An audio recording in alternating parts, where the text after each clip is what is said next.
I didn't find out my wife was cheating the way most people do. There was no suspicious message, no lipstick on a collar. What I found was worse, because by the time I understood it, she had already rewritten our entire marriage in her head.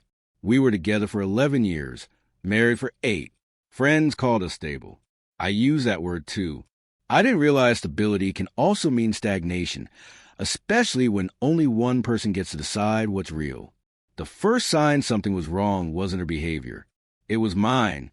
I started feeling uneasy in my own home, like I was constantly interrupting something invisible. She'd sigh when I walked into a room, pause conversations mid-sentence, tell me she was just tired when I asked what was wrong. When I pressed, she'd smile and say, "Nothing's wrong. Why do you always assume there is?"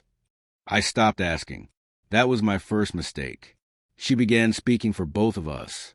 At dinner, she'd say, "We're in such a good place right now," and squeeze my hand. I'd nod, even though I didn't feel it. When friends asked how we were doing, she'd answer before I could. Calm, confident, convincing. It felt rude to contradict her in public, so I didn't. I didn't realize that silence was slowly turning into consent. The night everything cracked open was ordinary. She asked me to help her look for an old document on her laptop while she showered. I wasn't snooping. I typed a keyword into the search bar, and a folder popped up that didn't match anything she'd mentioned. Inside were emails, calendar entries, and travel confirmations that had nothing to do with work. Hotels I'd never been to. Weekends she claimed were solo resets. My hands started shaking before my brain fully caught up. When I confronted her, she didn't panic. She sat down, crossed her legs, and asked me why I was digging. When I told her what I found, she sighed like I just said something exhausting. She said the relationship had been over emotionally for a long time, that she stayed because she didn't want to hurt me. Then she said something I still replay in my head. "I assumed you knew we were drifting." That's when I realized this wasn't about getting caught.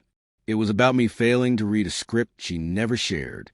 She explained it calmly, like a case study. Said relationships evolve. Said people grow at different speeds. She didn't deny the other man existed, but she minimized him. Called it context, not an affair. When I asked why she lied, she said she was protecting me from pain I wasn't equipped to handle. That phrase hit harder than any insult. It wasn't just that she cheated. It was that she had already decided I was weaker than her and built an entire moral framework around that assumption. Over the next few days, I noticed how rehearsed she was. Every time I reacted emotionally, she stayed steady. When I raised my voice, she lowered hers. When I cried, she waited until I finished before responding. She kept saying she wanted a productive conversation, which really meant one where my feelings didn't disrupt her narrative. Any anger I showed became proof that she'd been right to hide things. I started doubting myself, wondering if I really was too much, too reactive, too fragile to handle the truth. Then the second twist landed. She told me she'd already talked to her friends. Not about cheating, about how lonely she'd been, how distant I was, how she tried everything before seeking connection elsewhere. I realized I was walking into a version of events that had been circulating for months. I wasn't just behind in the relationship. I was behind in the story. Every conversation now felt like I was testifying in a trial that had already reached a verdict. I asked if she was willing to end it completely. She hesitated just long enough to matter. Then she said yes, but followed it with conditions. No interrogating. No bringing it up in the future. No punishment. Forgiveness is a prerequisite, not an outcome.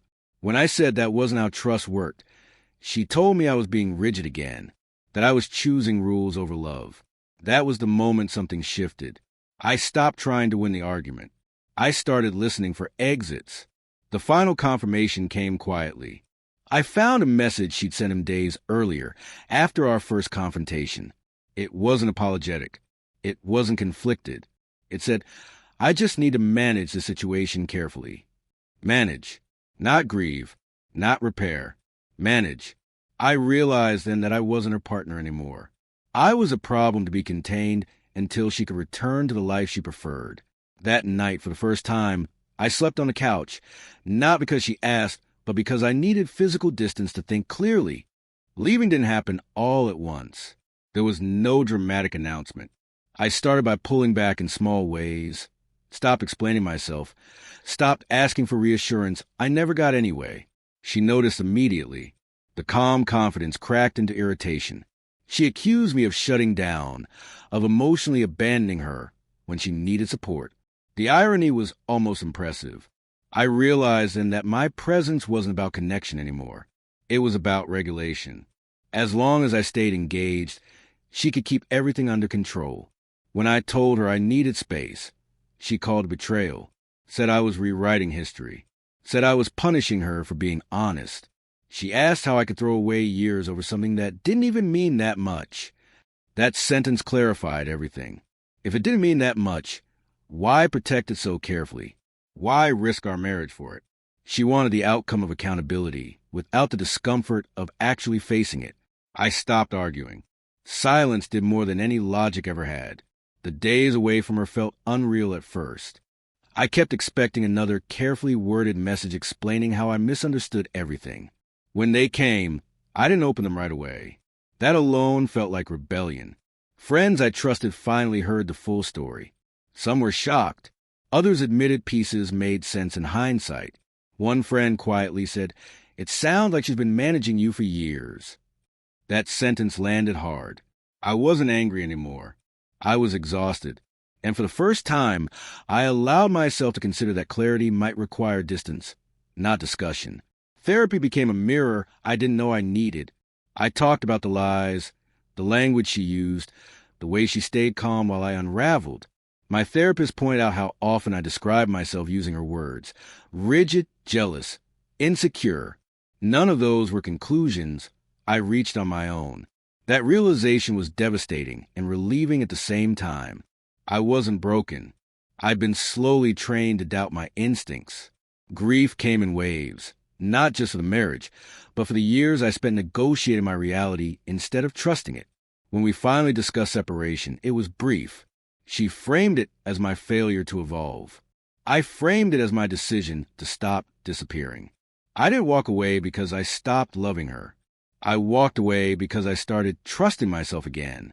Leaving wasn't dramatic or empowering in a movie scene way. It was quiet, terrifying, and necessary. And if you're reading this wondering whether you're overreacting, ask yourself one thing. Does clarity feel like freedom? Or does it feel like a threat to the relationship you're in?